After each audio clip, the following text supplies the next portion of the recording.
సచిన్ రాజ్ అత్యాధునిక world class physiotherapy treatment తో అన్ని రకాల నొప్పులకు శాశ్వత పరిష్కారం.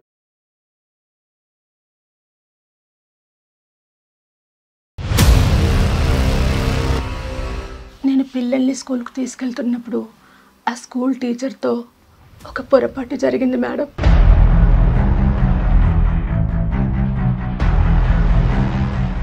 మీ ఆయన కష్టం పడి చెమట వచ్చి ఏసీలు కొని పెడితే కనుక ఆ ఏసీ గదిలో వేరే వాడిని తీసుకొచ్చి పడుకో పెడతావా? ఇలా మాట్లాడటం తప్పుగా భావించద్దు.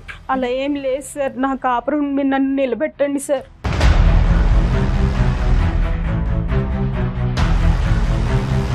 అతనితో ఎక్కడి దాకా ప్రయాణం చేయాలో అక్కడి దాకా నువ్వు ప్రయాణం ట్రావెల్ చేసేసి ఇద్దరు పిల్లల తల్లివై ఉండి అతను డబ్బులు ఇవ్వలేదు, నీ దగ్గర డబ్బులు తీసుకుని ఎగ్గొట్టినాక అప్పుడు అతను నిజమైన ప్రేమ కాదని అర్థమైందా తల్లి నీకు?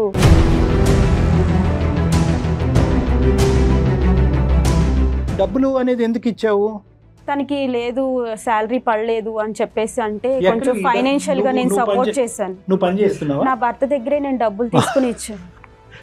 అతనికి టోపీ వేసావా?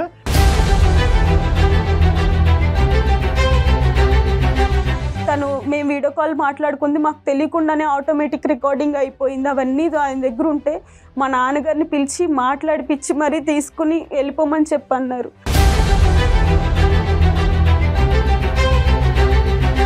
ఇదేమి భర్త ఇవ్వనటువంటి సంతోషం ప్రేమ గురించి మీరు బయటకు వెళ్ళటం ఏం కాదు, ఇది ఎక్స్ట్రా అనమాట. ఎలాగైతే కనుక క్రికెట్ మ్యాచ్లో 11th ప్లేయర్ 12th ప్లేయర్ లాగా ఉంటారో అలాగే ఎక్స్ట్రా కావాలి మీకు, అంతే.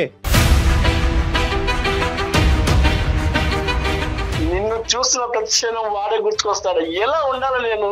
ప్లీజ్ అండి, మనం ముందుకు వెళ్దాం ప్లీజ్ అండి, ఒక్కసారి ఆలోచించండి.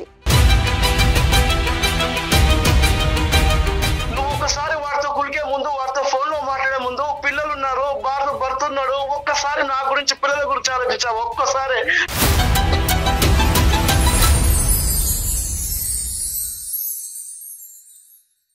రెండు తెలుగు రాష్ట్రాలలో మొట్టమొదటి factory outlet jewellery shop Mukunda jewelleries. Mukunda jewelleries సమర్పించు అందమైన జీవితం కార్యక్రమానికి స్వాగతం. నమస్తే కళ్యాణ్ గారు. కళ్యాణ్ గారు, వాట్సాప్ మెసేజెస్ లో ఉన్నాం మనం ప్రెసెంట్. చాలా మంది మెసేజెస్ పెడుతూ ఉన్నారండి. దాంట్లో ఏదైతే అర్జెంటో ఇమీడియట్ గా ఎవరికైతే మీ సలహా సూచన అవసరమో వాళ్ళు పిక్ చేసుకుంటారు. Right sir. అయితే డాక్టర్ గారితో ఎవరైనా పర్సనల్ గా మాట్లాడాలి, ఇలా వేదిక రూపంలో కాకుండా పర్సనల్ గా మాట్లాడాలనుకుంటే కింద స్క్రోల్ అవుతున్న నెంబర్కి కాల్ చేసి అపాయింట్మెంట్ తీసుకొని పర్సనల్ గా మాట్లాడొచ్చు. ఈరోజు ఇష్యూకి వద్దామండి. ధరణి అనే అమ్మాయి మనకి వాట్సాప్ మెసేజ్ చేసింది. పర్సనల్ ఇష్యూ, పెళ్ళైన అమ్మాయేనండి. సో తను స్టూడియోకి వస్తానందండి. నేను అన్నాను, అమ్మ ఫోన్లో మాట్లాడన్నా. లేదు మేడం, నేను నాలాంటి వాళ్ళు ఖచ్చితంగా బయటికి రావాలి, మాట్లాడాల్సిందే అనింది. సో ఇన్వైట్ చేస్తానండి, తను పిలుస్తాను. మా ధరణి రండి అమ్మా.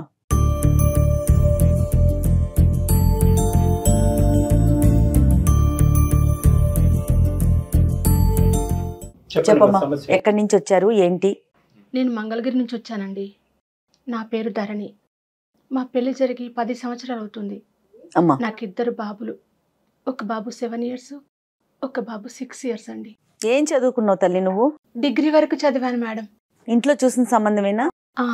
అరేంజ్డ్ మ్యారేజే చేశారు మాకు. మా హస్బెండ్ గవర్నమెంట్ ఎంప్లాయ్ అండి.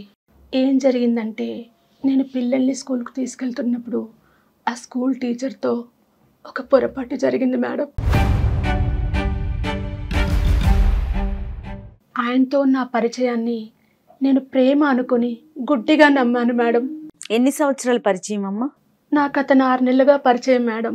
నా భర్తకు తెలియకుండా ఫోన్స్ చేయడము, వీడియో కాల్స్ చేయడము, మెసేజెస్ పెట్టడము, లంచ్ బ్రేక్లో అతన్ని భోజనం కూడా చేయనీయకుండా ఓవర్ టాకింగ్ చేసి అతన్ని నిద్రపోనీయకుండా అంతా మొత్తం నేనే చేస్తాను మేడం. తను కూడా అలాగే రియాక్ట్ అవ్వడం చూసి అదే ప్రేమ అని నేను నమ్మాను మేడం. నా భర్త ఏది లేదనకుండా అన్నీ సమకూర్చినా కూడా నా మనసు మాత్రం ఆయన్నే కోరుకునేది మేడం. ఆ మాస్టర్ గారిని చూడకుండా నేను ఉండలేని పరిస్థితిలో మా ఆయనకి ఏదో ఒక కారణం చెప్పి నా పిల్లల కోసం ఏదో ఒకటి తెమ్మని మా అమ్మ వాళ్ళ ఇంటికి పంపించాను మేడం. ఆ వంకతోటే మాస్టర్ గారిని ఇంటికి పిలిపించుకొని ఇద్దరం కలిసి తప్పు చేశాం మేడం.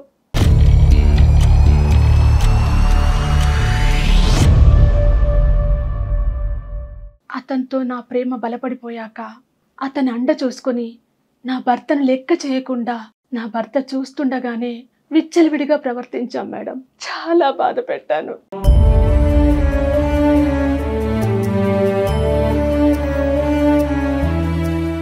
ఈ విషయం తెలిసి నా భర్త నిలదీసి నన్ను అడిగితే గొడవ పెట్టుకొని అర్ధాంతంగా మా పుట్టింటికి వెళ్ళిపోయాను మేడం.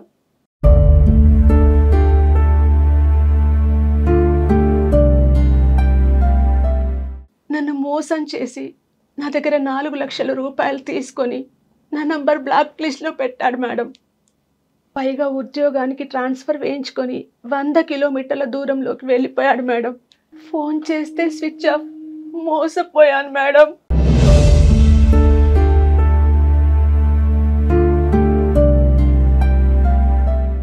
ఏంటి ఒక నెలల పరిచయంతోనే అతనితో ఎక్కడి దాకా ప్రయాణం చేయాలో అక్కడి దాకా నువ్వు ప్రయాణం ట్రావెల్ చేసేసి 2 పిల్లల తల్లివై ఉండి అతను డబ్బులు ఇవ్వలేదు, నీ దగ్గర డబ్బులు తీసుకుని ఎగ్గొట్టినాక అప్పుడు అతను నిజమైన ప్రేమ కాదని అర్థమైందా తల్లి నీకు? కదమ్మా, నాకు ఒకటి అర్థం కాదు, అసలు పెళ్ళైన తర్వాత ప్రేమ ఏంటి, మళ్ళీ ఆ తొక్కలోడు ప్రేమలో నిజం ప్రేమ అబద్ధ ప్రేమ ఏంటమ్మా? ఎంతమంది పెళ్ళమ్మా నీకు? 2 అండి. కళ్యాణ్ గారు అసలు అంటే నేను ఇప్పటివరకు అసలు ఏం వింటున్నానో నాకైతే అర్థం కాలేదు కళ్యాణ్ గారు. అంటే అన్ని చేసేసి ఒకదాని తర్వాత ఒకటి సింపుల్ గా సారీ నేను తప్పు చేశాను, నేను పశ్చాత్తాపడుతున్నాను అంటే అవతల వైపు నుంచి ఎంత మ్యాగ్నెటిక్ పవర్ ఉంటే కనుక నువ్వు ఇలా అట్రాక్ట్, ఎంత మ్యాగ్నెటిక్ పవర్ ఉన్నా కూడా అట్రాక్ట్ అవ్వకూడదు. 10 సంవత్సరాల పాటు జరిగినటువంటి ప్రయాణంలో 2 పిల్లల కన్నా తల్లి ఈ విధంగా స్కూల్ మాస్టర్ కి కనెక్ట్ అయిపోయింది అనేటటువంటి అంశం వెనకతల బ్యాక్గ్రౌండ్ ఏంటో కొద్దిగా వర్ణించు. నాకు తను చూపించే ప్రేమ అంత బాగుండేది సార్. నాకు చాలా బాగా ప్రేమ చూపించేది వాడు. మా భర్త దగ్గర అలాంటి ప్రేమ నేను ఎప్పుడు చూడలేదు. ఎప్పుడు నేను ఇంటిలో యజమానిని, నేను ఇంత సంపాదిస్తున్నాను, నేను ఒక గవర్నమెంట్ ఎంప్లాయీని, నేను నా హోదా ఉంది అని ఒక పంజరంలో చిలకని పెట్టేసి ఎట్లా చూసుకుంటారు అన్న ఇదిలో చూసుకునేవాడు. నాకు కావాల్సినన్ని తెచ్చేవాళ్ళు, సర్ప్రైజ్లు చేసేవాళ్ళు, బర్త్డే ఫంక్షన్స్ అప్పుడు మినిమం అన్నీ ఏదైనా సరే నాకు కావాల్సినన్ని నేను అడగకుండానే తెచ్చిచ్చేవాళ్ళు. కానీ అక్కడ లేని ప్రేమ నేను ఈ స్కూలు సార్లో అనేది చూశాను.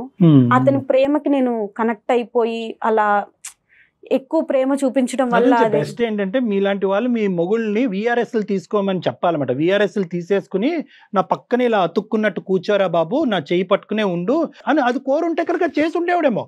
ఈ సినిమా చూపెట్టడం కంటే, ఈ 70mm బాహుబలి సినిమా చూపెట్టే దానికంటే అలా చెప్పుంటే వాడు రిటైర్ అయ్యి నీ పక్కన కూర్చుని ఉండేవారు, 2 ఇలా అతుక్కుని కూర్చుని ఉండేవారు రోజంతా. చెప్పడానికైనా సిగ్గుండాలమ్మా. ఏమన్నా ప్రేమను వర్ణించే విధానం అమ్మా ఎంత భారం ఉంటుందమ్మా. ఎంత టైం స్పెండ్ చేయగలడు ఫ్యామిలీ గురించి? నన్ను బాగా కేర్ గా చూసి మాట్లాడుతూ ఉండేవాళ్ళు సార్. డబ్బులు అనేది ఎందుకు ఇచ్చావు? తనకి లేదు శాలరీ పడలేదు అని చెప్పేసి అంటే కొంచెం ఫైనాన్షియల్ గా నేను సపోర్ట్ చేశాను. నువ్వు పని చేస్తున్నావా? నా భర్త దగ్గరే నేను డబ్బులు తీసుకుని ఇచ్చాను. అతనికి టోపీ వేసావా మీ ఆయన దగ్గరికి? అతను అడగలేదా ఇంత డబ్బులు దేనికని? లేదండి, నేను ఆయన అడగంగానే నేను ఒక చూపు చూడంగానే ఆయన సర్లే ఎందుకులే అన్న ఇదిలో వెళ్ళిపోయేవాళ్ళు. దేనికి? బంగారం, బట్ట ఏం అడిగేవాళ్ళు కాదు. ఇచ్చాడా? నేను అంత మంచి హస్బెండ్ ని మోసం చేశానని ఈ రోజు పశ్చాత్తాపం పడుతున్నాను. వద్దమ్మ నీకు దండం. అది కాదు గాని ఎంత డబ్బు? 4 లక్షల వరకు. 4 లక్షలు ఈ దరిద్రుడికి? అవును సార్. మీ ఆయన కష్టం పడి చెమట వచ్చి ఏసీలు కొని పెడితే కనుక ఆ ఏసీ గదిలో వేరే వాడిని తీసుకొచ్చి పడుకో పెడతావా? ఇలా మాట్లాడటం తప్పు కాదు, తప్పుగా భావించద్దు. నేను చేసిన తప్పే సార్, అందుకే నా భర్తతో ఒక్కసారి మాట్లాడి నా కాపురం నిలబెట్టండి సార్. అమ్మా ఈరోజు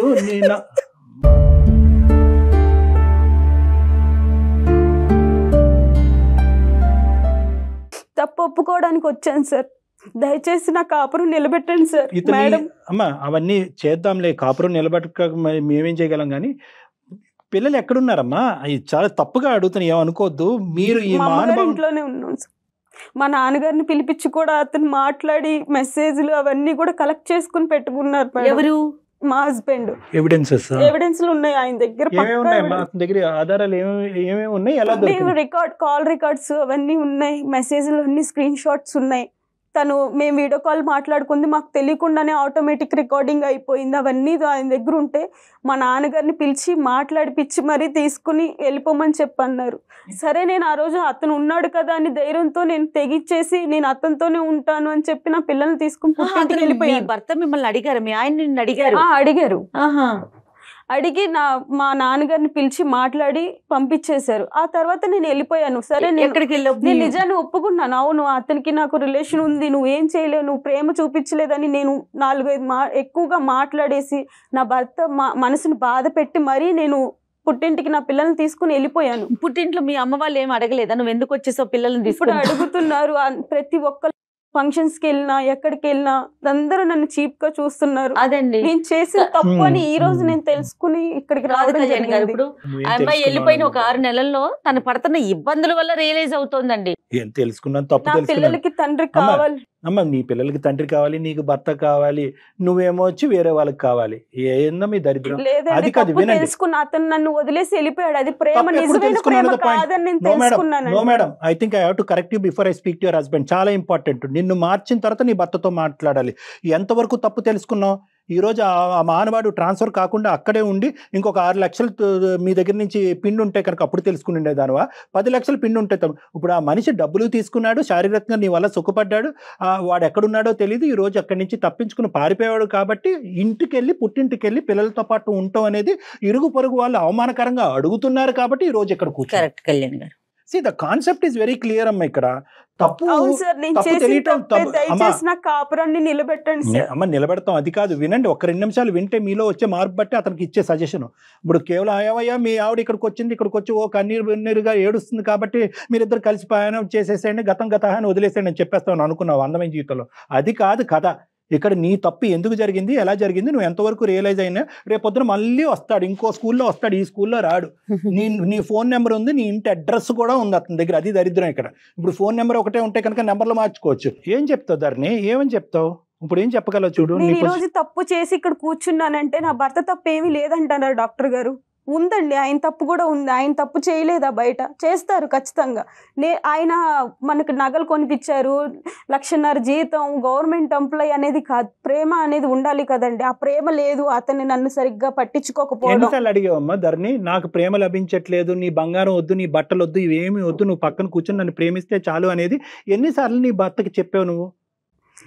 మాట్లాడాను సార్ ఒకసారి, నాతో ప్రేమగా ఉండండి, మాట్లాడండి అంటే, నేను నగలు కొనిపెట్టింది ప్రేమ కాదా, నేను చీరలు కొనిపెట్టింది ప్రేమ కాదా, ఓన్గా హౌస్ కొన్నాము, ఇంత పెద్ద ఫ్లాట్ ఉంది మనకి, పిల్లలు మంచి స్కూల్లో చదువుతారు, ఇలాంటివి మాట్లాడుతున్నారు తప్పితే ఎంతసేపు జాబు ఇదే తప్పితే ఒక భార్య, ఒక పిల్లలు ఇలాంటిది అనేది లేదు సార్. అతని దగ్గర ప్రేమ అనేది లేకపోయింది. మేడం మీరు చెప్పవలసింది అంతా చెప్పండి ధరణి గారు, అన్నీ నేను చెప్తాను. అమ్మా అందరి ఇళ్ళల్లో ఇదే జరుగుతుంది నువ్వు అంటున్నావు. మగవాళ్ళు అందరూ ఇంతే కదండి, బయట వేరే వ్యవహారాలు నడిపిస్తూ ఉంటారు, ఇంట్లో భార్యకి ఎటువంటి స్థానాన్ని ఇంపార్టెన్స్ ఇవ్వట్లేదంటే కనుక ఏమి మూకమ్మడిగా వెళ్ళి అందరు ఆడవాళ్ళు స్కూల్ మాస్టర్లతో లేచిపోతున్నారా? ఏం మాట్లాడుతున్నావు అమ్మా? ఇదేమి భర్త ఇవ్వనటువంటి సంతోషం ప్రేమ గురించి మీరు బయటకు వెళ్ళటం ఏం కాదు. ఇది ఎక్స్ట్రా అనమాట. ఎలాగైతే కనుక క్రికెట్ మ్యాచ్లో 11th ప్లేయర్ 12th ప్లేయర్ లాగా ఉంటారో అలాగే ఎక్స్ట్రా కావాలి మీకు, అంతే. లేదండి, నేను పెళ్లికి ముందు కూడా ఎవరిని ప్రేమించలేదు. ఇక నా తల్లిదండ్రులు చూసిన సంబంధాన్ని నేను చేసుకున్నాను. ఓ ప్రేమ అంటే ఇలా ఉంటదని ఆయన చూపించే ప్రేమలోనే నేను చూశానండి. నా భర్త ఏనాడు నన్ను అలా ప్రేమించలేదు. నువ్వు పెళ్లికి ముందు ప్రేమించి వేరే వాడిని పెళ్లి చేసుకుని ఉంటే కనుక మేము చాలా హ్యాపీ ఫీల్ అయ్యే ఉండవు. ఈ పెళ్లి తర్వాత ఈ ప్రేమాయణాలు, మంచి ప్రేమ, కొత్త ప్రేమ, పాత ప్రేమ, దొంగ ప్రేమ అని అంటున్నావు కదా ఇందాక, ఇలాంటివి ఉండవమ్మా. శుభ్రంగా మీరు ప్రేమించుకుని మీ తల్లిదండ్రులను ఎదిరించి మొగుడంటే ఇలాగే ఉండాలి, నన్ను ఈ స్థాయిలో ప్రేమించిన వాడితోనే నేను కాపురం చేస్తాను, లేదంటే కాపురం చేయను, లేదంటే 5-10 సంవత్సరాల తర్వాత వేరే వాడితో లింక్ పెట్టుకుని దొబ్బేస్తానని అనుంటే అవే బెటర్, వీటికంటే అవే బెటర్. ప్రేమ అంటే కనుక సిన్సియారిటీ. నీ మొగుడు సిన్సియర్గా కష్టపడేటటువంటి ఒక వ్యక్తి. ఈరోజు అతను ఎందుకు ఇన్ని ఎవిడెన్స్లు దాచిపెట్టిన తర్వాత ఈ రోజు గుట్టిప్పాడు అనేది నాకు అర్థం కావట్లేదు. కానీ అదొక అర్థం కాని దొరకపట్టిన మొదటిసారి ఒక వీడియో, ఒక మెసేజ్, ఒక క్లిప్పింగ్ దొరికినప్పుడే నిన్ను దొరకపట్టి నీకు ఒక బుద్ధి చెప్పేటటువంటి ప్రయత్నం, లేదంటే తండ్రిని పిలిచి ఒక పంచాయతీ పెట్టేటుంటే ఇక్కడ వరకు వచ్చుండేది కాదు. అతను ఎందుకు ఇవన్నీ దాచిపెట్టాడు నాకు అర్థం కావట్లేదు. ఎన్ని ఎవిడెన్స్లు ఉన్నాయా? 6 నెలలు మొత్తం కథ అంతా ఉంది అతని దగ్గర. ఉందండి.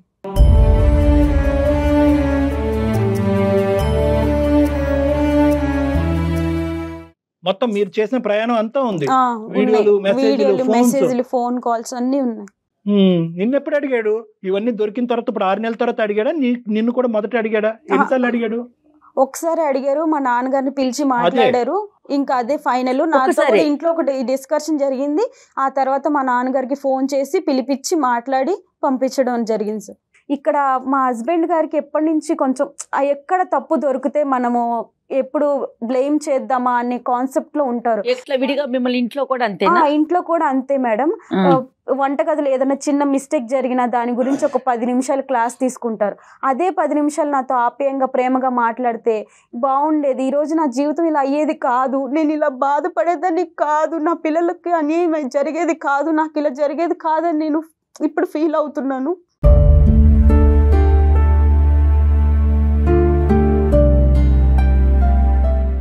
అక్కడ ఏంటంటే నాకన్నా మా ఆవిడ అందంగా ఉంటుంది, ఎక్కడైనా తప్పు చేయకపోదా అని ఇన్ని సంవత్సరాలు ఇన్నాళ్ళు ఎదురు చూసి ఇవన్నీ కలెక్ట్ చేసుకున్న ఫాదర్ని పిలిపించి మాట్లాడి ఇలా చేశారు. వాడు సుఖం, నువ్వు సుఖాన్ని ఇచ్చావు, నీ అందం గురించి ఏదో మరి వాడు పడ్డాడు ఏమవుతుంది, వాడు పెళ్ళి అయిందో లేదన్నది మాకు అనవసరం, ఆ సబ్జెక్ట్ వాడి ఇష్యూలో మీకు వెళ్ళాం. ప్లస్ నీ డబ్బులు కూడా కాజేస్తావు. ఇప్పుడు 2 పెద్ద ఆధారాలు ఉన్నాయి మీ ఆయన దగ్గర. ఎస్, నా డబ్బులు పట్టుకెళ్ళిపోయింది, ఏం చేసినా డబ్బులు తిరిగి తీసుకొస్తుంది. నెంబర్ 1, 10 సంవత్సరాల ప్రేమ, నేను ప్రేమించినటువంటిది, నేను త్యాగం చేసినవన్నీ కూడా పనంగా పెట్టింది. దానికి ఏం చేస్తుంది? ఒక తల్లిగా ఇంత వికృతి చేష్టలు చేస్తుంటే కనుక ఎలా స్వీకరించి ఎన్ని ప్రశ్నలు అడుగుతాడు చూడు మీ ఆయన. కలుపుదాం ఫోన్. అవన్నింటికి ఈరోజు నువ్వు సమాధానం చెప్పలేవు, మేము చెప్పుకోవాలి సమాధానం. కాల్ చేయి మరి ఒకసారి చూద్దాం.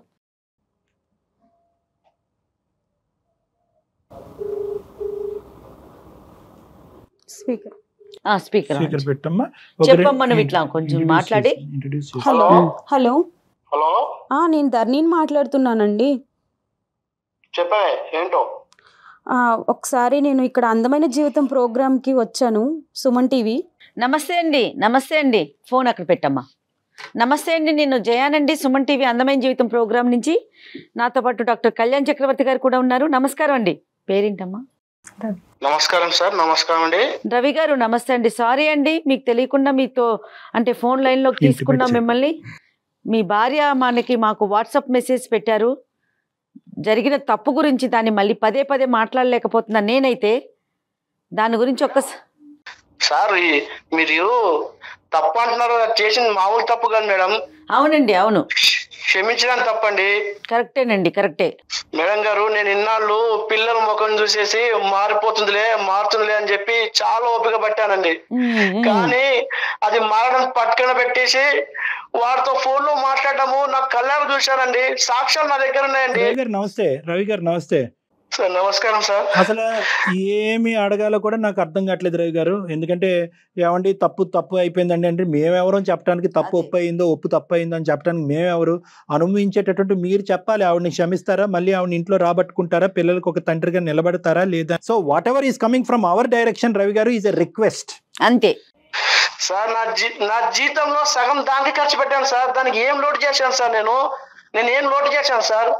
నా అనుభవించి నా వస్తువులు, నా మెడలు, నా ఆఖరికి బంగారు నెక్లెస్ కావాలంటే అప్పు చేసి మరీ కొన్నాను సార్. నా అనుభవిస్తూ, నా వస్తువులు అనుభవిస్తూ, నా తినుకుంటూ ఎవరి పక్కలో పడుకుంటే ఏ వాగడ ఊరుకుంటారు సార్?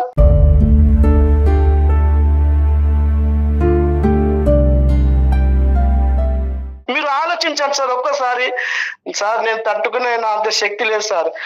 మీరు ఇప్పుడు కన్నీళ్ళతో కాలు కడుతున్నారు, బాగానే ఉంది. రేపు నా దగ్గర నేను తెచ్చుకున్న దాన్ని బాగా ఉంటుందని గ్యారంటీ ఏమో సార్? మీరు గ్యారంటీ ఇస్తారా చెప్పండి? ఎవరు ఇవ్వలేము. అది మేము గ్యారంటీలు ఇచ్చే సంస్థ కాదు మాది, మేము గ్యారంటీలు ఇవ్వం. మరి ఎలా సార్? నేను ఆల్రెడీ సార్ చచ్చినాను సార్. మళ్ళీ నన్ను మొత్తం చంపేస్తారా? మా కుటుంబము, మా ఫ్యామిలీ, మా ఫ్రెండ్స్, మా చుట్టాలు, నాకు మంచి పేరు సార్ సొసైటీలో. సార్ నన్ను మా వాళ్ళు. ఏమండి ప్లీజ్ అండి, మీ కాళ్ళు పట్టుకుంటానండి.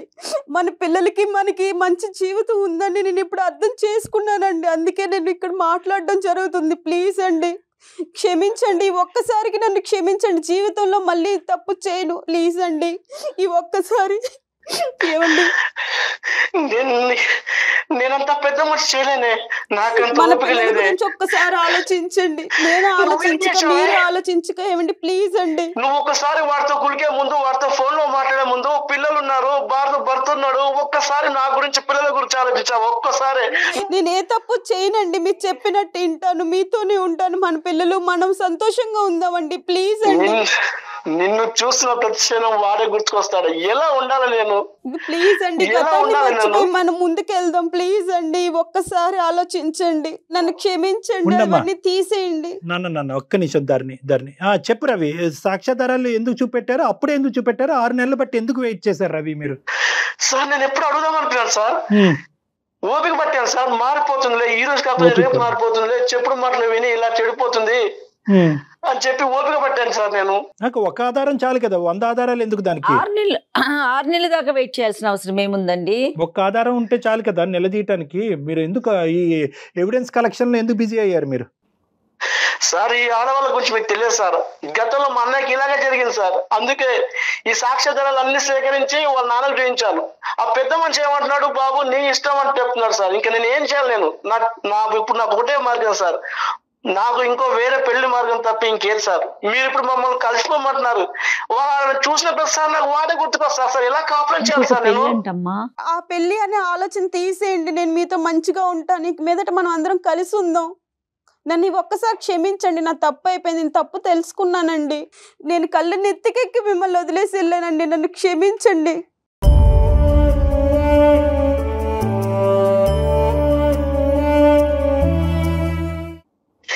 చూడదాన్ని నేను చచ్చిపోయి ఉన్నాను. ఇప్పుడు నువ్వు నన్ను మళ్ళీ నా దగ్గరికి వస్తానంటున్నావు. నేను ఏ ముఖం పెట్టుకొని నిన్ను చూసిన ప్రదేశం అదే గుర్తుకొస్తుంది. నన్ను ఎలా ఉండమంటావు? లేదండి, గతాన్నంతా మర్చిపోయి మనం మన పిల్లలతో కలిసి ఉందాం అని అంటున్నాను కదండి, అర్థం చేసుకోండి. ధరణి ఒక్క నిమిషం ఉండమ్మా. నువ్వు ఎంత మర్చిపోవాలో అతను చెప్పక్కర్లేదు ఇప్పుడు, ఎందుకంటే అతను ఎంత మర్చిపోతారు, అతనికి చూడకూడదు అంతా చూశాడు. రవి నేను ఒకే ఒక పాయింట్ చెప్తాను రవి, నేను ఇందాక చెప్పినట్టుగా మేము ఇక్కడ ఏ గ్యారంటీలు ఇవ్వలేం, ఓకే? కానీ ఒక వ్యక్తి ఇక్కడ వచ్చి కూర్చున్నప్పుడు, అంటే ఈ ఎరీనా వరకు వచ్చి ఈ ప్లాట్ఫామ్ మీద కూర్చుని తన తప్పులు ఒప్పుకుని తను చేసినటువంటి పాపం పని ఏంటి అనేది పూర్తి స్థాయిలో రియలైజ్ అయ్యి, నేను ఒక 2 పిల్లలకి తల్లిని అనేటటువంటి అంశాన్ని కూడా మర్చిపోయి అమ్మాయి ఇంతకుముందు విచ్చలవిడిగా ప్రవర్తించింది, అదంతా రియలైజ్ అయ్యి ఇక్కడ కూర్చుంది. ఆవిడకి తగలవలసినటువంటి పనిష్మెంటు, తగలవలసినటువంటి దెబ్బ 2 దిక్కుల నుంచి తగ్గింది. సమాజం నుంచి, పిల్లల నుంచి, భర్త నుంచి, వాడు ఎవడైతే ఉన్నాడో ఇలా ఉంటారు మగాళ్ళు అనేటటువంటిది చూపెట్టేటటువంటి దాని దగ్గర నుంచి మొత్తం అన్ని దిక్కుల నుంచి ఆ అమ్మాయికి ఈరోజు పనిష్మెంట్ రావటం వల్ల ఈరోజు రియలైజ్ అయ్యింది అనేటటువంటి నమ్మకం. యాజ్ ఏ సైకియాట్రిస్ట్, ఒక 25 years ఎక్స్పీరియన్స్ ఉన్న ఒక మానసిక వైద్య నిపుణుడిగా నాకు ఒక అర్థం అవుతుంది ఆ అమ్మాయిని ఇక్కడ కూర్చున్న తర్వాత. సో నిన్నేంటంటే నేను బ్లైండ్గా నమ్మేసి ముందుకు వచ్చేసి అని నేను చెప్పను, ఒకటే అడగగలను, రిక్వెస్ట్, నాకు ఆ అమ్మాయి మారింది అనేటువంటి నమ్మకం నాకు వచ్చింది కాబట్టి ఒక్క అవకాశం ఇవ్వండి. ఎలా ఇవ్వమంటారు డాక్టర్ గారు అని మీరు అడుగుతారు కదా. ఒకే ఒక పాయింట్, 10 years పాటు మీరు జరిగినటువంటి ప్రయాణం వర్సెస్ 6 months పాటు ఈ అమ్మాయి చేసినటువంటి తప్పు, ఈ 2 విశ్లేషించుకోండి. డబ్బులు, సుఖాలు, సంతోషాలు లభిస్తున్నాయి కానీ ఆ అమ్మాయి తన మానసికంగా లోపల డిఫైన్ చేసుకున్నటువంటి ప్రేమకి నిర్వచనం మీ దగ్గర నుంచి అది దొరకలేదు. దాని గురించి మనం తర్వాత కూడా మాట్లాడుకోవాలి ఒకసారి. ఏంటి అంటే కనుక భర్త అనేటువంటి బహుశా సినిమాలు చూస్తుందా, సీరియల్స్ చూస్తుందా, ఎదురింటి పక్కింటోళ్ళు కాపురాలు చూస్తుందా నాకైతే తెలియదు, కానీ తన మనసులో మాత్రం భర్త అంటే కనుక ఇలా రావాలి, ఇలా మాట్లాడాలి, ఇలా ఉంచాలి.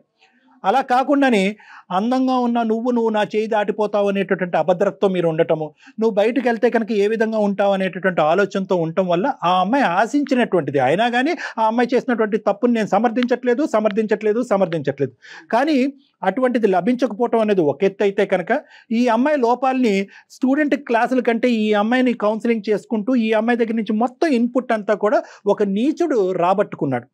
అటువంటి నీచులు ఈ అమ్మాయికి ముందే పరిచయం అయి ఉంటే కనుక ఏమై ఉండదో మరి నాకు తెలియదు, కానీ వాడు రాబట్టుకుని ఈ అమ్మాయికి ఏదైతే కావాలి అని అనుకుంటుందో వాడు ఏంటంటే దాన్ని మసిపూసి మారేడుకాయ చేసి ఆ అమ్మాయికి ఇప్పించి దాంతోపాటు మీ డబ్బులు కూడా లాక్కునేటటువంటి స్థాయి వరకు చేసినటువంటి ఒక వ్యక్తి అక్కడి నుంచి ఎప్పుడైతే అతనికి కావాల్సినవన్నీ వచ్చినాయో అక్కడి నుంచి పారిపోయినట్టు. సో ఈ 2 ఫోర్సెస్ వల్ల ఈ అమ్మాయి తప్పటడుగు వేసుకుంది. ఆ విధంగా చూడండి, 10 years వర్సెస్ 6 months కింద చూడండి మీరు. సార్ నేను ఇప్పుడు ఒకటే సార్, పోయిన డబ్బు గురించి కాదు నా బాధ, ఇప్పుడు నా పరువు పోయింది సార్. ఇక్కడ పరుగు పోయింది, ఇప్పుడు మళ్ళీ ఆ అమ్మాయి వస్తా అంటుంది, మరి ఎలా సార్? ఇప్పుడు నన్ను ఏం చేయమంటారు సార్? మీరు చెప్పండి సార్, మీరే. ఒకే ఒక అంశం, ఆ అమ్మాయి రియలైజ్ అయ్యింది, నిక్కచ్చగా ఈరోజు ఇక్కడ ముందు కూర్చుని తలదించుకుని బాధపడుతూ ఏడుస్తూ ఒక పబ్లిక్ ప్లాట్ఫామ్ మీద తన బాధను తీర్చుకునేటటువంటి ప్రయత్నం చేస్తుంది ఈరోజు. అది చాలదా అండి మీకు ఒక గ్యారంటీ? సార్ ఎందుకంటే మీ మాట, మీ టోన్ లో ఇప్పటికీ కూడా ఆ అమ్మాయి మీద ఒక ప్రేమ ఉందన్నట్టు అనిపిస్తుందండి. ఏమోనే, నేనేం చేయలేకపోతాను ఇప్పుడు. కాదు నాన్న, న్యాయం అనేటటువంటిది మీ పిల్లలకి చేయాలి నాన్న, మీ ఇద్దరికి కాదు. చూసారా, మనం అనుకుంటే పిల్లలు పుడతారు కానీ పిల్లలు అనుకుంటే మనం తల్లిదండ్రులుగా రాము. అదే ఇక్కడ ఉన్న దరిద్రం. ఇప్పుడు ఆ పిల్లలు ఇప్పుడు నాశనం అవుతారు. ఇప్పుడు మీరేమనుకుంటున్నారు, నా భార్య తప్పు చేసింది కాబట్టి నేను వెళ్తాను, ఇంకో పెళ్లి చేసుకుంటానని మీరు అంటున్నారు. ఆ అమ్మాయి ఏమొచ్చి విచ్చలవిడిగా తిరిగినప్పుడు పిల్లలు గుర్తుకు రాలేదు, కాపురం గుర్తు రాలేదు, భర్త గుర్తుకు రాలేదు. ఇప్పుడు సడన్గా వచ్చి ఏమండి మనకు పిల్లలు ఉన్నానండి, మన నలుగురు ఉందాం అంటున్నారు. ఏంది పిచ్చుకోవాల? ఎటు పాల్పోయిన సందిగ్ధంలో ఉన్నాను సార్. చెప్పనా? నాకేం అర్థం కావట్లేదు, చెప్పండి సార్ మీరే. కేవలం 1 గంట పాటు మనం ఫోన్ కాల్లో మాట్లాడేసుకున్నాం. ఆవిడ ఇక్కడ ఏడ్చేసి మీ కాళ్ళు కన్నీళ్ళతో కడిగేస్తుంది కాబట్టి బాబు రవి నువ్వు వచ్చేసి ఆవిడతో కాపురం చేయని చెప్పి నేను చెప్పను. అందుగురించి ఇందాకటి నుంచి నేను మిమ్మల్ని బతిమాలట్లేదు, అడుక్కోవట్లేదు. బాబు ఇది పిల్లల గురించి కాపురం, పెద్దవాళ్ళ గురించి కాపురం అని నేను చెప్పట్లేదు. ఇది కంప్లీట్గా మీ కోర్టులో ఉన్న బంతి. మీరు ఎలా ఆడితే అలా నడుస్తుంది. మీరు కావాలి అనుకుంటే ధరణి ఉంటుంది, నో అనుకుంటే నో. కానీ నేను ఈరోజు మీకు ఏం చెప్తున్నానంటే ఇది ఒక్క దెబ్బతో తెగేది కాదు. దయచేసి 1, 2, 3 సార్లు మీరిద్దరు నా దగ్గరికి రండి. ఎందుకంటే ఈరోజు కలిపి పంపించడం అనేది ఎంత ఇంపార్టెంటో రేపొద్దున ఈ అనుమానం, అవమానం, ప్రశ్నలు, కోపాలు, తాపాలు పిల్లలు ఎదుర్కొంటా కానీ మీ ఇద్దరు కానీ మళ్ళీ ఫ్యూచర్లో రాకూడదు. ఈ దెబ్బతో మొత్తం అంతా కట్ ఆఫ్ అయిపోవాలి ఇద్దరికి కూడా.